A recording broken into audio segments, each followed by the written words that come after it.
আসসালামু আলাইকুম। Welcome to my channel Muskan kitchen and garden valley. কেমন আছেন সবাই? তো আজকে যে আবার আমি জামরুল গাছের ভিডিও নিয়ে চলে আসলাম। এর আগে শেয়ার করেছিলাম যে জামরুল গাছে প্রচুর পরিমাণে ফুল আসছিল আর অল্প কয়টা জামরুল পাকছিল। তো এখন দেখেন গাছ ভর্তি জামরুলগুলো পেকে আছে লাল টুসটুসে হয়ে। দেখলেই মনটা ভরে যায়। মাশাল্লাহ মাশাল্লাহ, যে এত পরিমাণে গোড়া থেকে মাথা পর্যন্ত জামরুল হয়েছে বলার মতো না। দেখেন মাশাল্লাহ।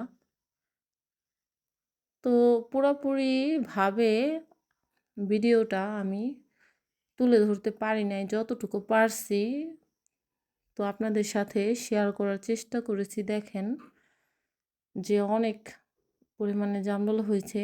বাচ্চারা জামরুল গাছের সামনে আসলেই যেন অনেক খুশি হয়ে যায় জামরুল দেখে। দেখেন গোড়ার থেকে মাথা পর্যন্ত অনেক পরিমাণে জামরুল হয়েছে। তো শুধু বাচ্চারা না, বড়রাও খুবই খুশি হয়ে যায়। তো আজকে এ পর্যন্তই। সবাই ভালো থাকবেন, সুস্থ থাকবেন। পরবর্তী আবার নতুন কোনো ভিডিও নিয়ে চলে আসবো। আল্লাহ হাফেজ।